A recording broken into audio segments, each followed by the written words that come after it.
La ceinture verte de Niamey, se trouvant dans l'arrondissement communal Niamey 4, devient un fief d'incendies répétitifs. Pour rappel, en janvier dernier, le même endroit a été victime d'un incendie causant d'énormes dégâts matériels.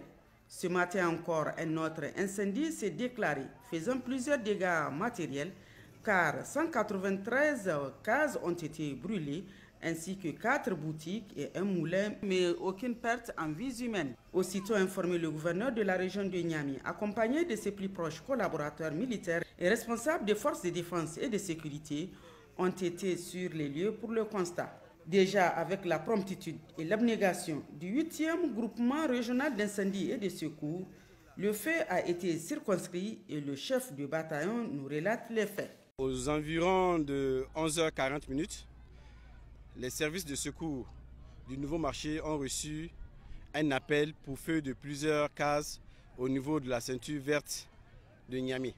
Arrivé, après une reconnaissance rapide du chef de garde, un renfort incendie a été demandé.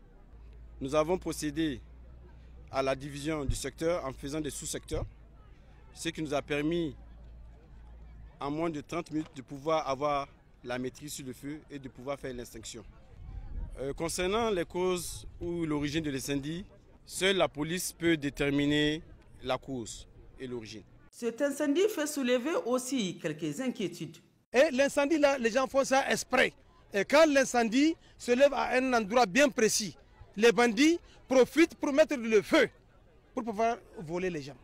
Et ça, sincèrement parlant, nous sommes dans un pays, la Boussanouno Hunkuna, Barakulu Makai. Trop c'est trop, nous souligne le premier responsable de la région de Niamey. Donc, des mesures préventives doivent être prises. Il faut juste dire à la population qu'en 2 mois, nous avons frôlé la catastrophe sur ce même lieu. Parce qu'il s'agit d'un regroupement de clandestins qui sont en occupation illégale dans l'espace vert. Donc les gens ont les mêmes comportements. Toujours le manque de respect des consignes élémentaires de vie en communauté.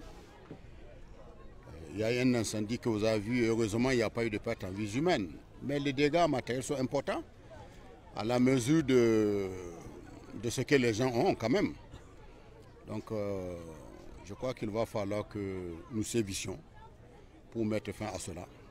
Nous allons voir avec les administrateurs délégués comment déloger ces clandestins-là pour préserver cet espace et éviter qu'à l'avenir ces incendies nous provoquent des pertes importantes en vies humaines. L'administrateur délégué de la ville de Niamey, le colonel Soumana Boubacar Garanki, les administrateurs délégués des arrondissements communaux 4 et 3 et bien d'autres ont tous émis l'idée que la question de la ceinture verte doit être étudiée au plus haut niveau afin de trouver des solutions durables pour protéger les populations.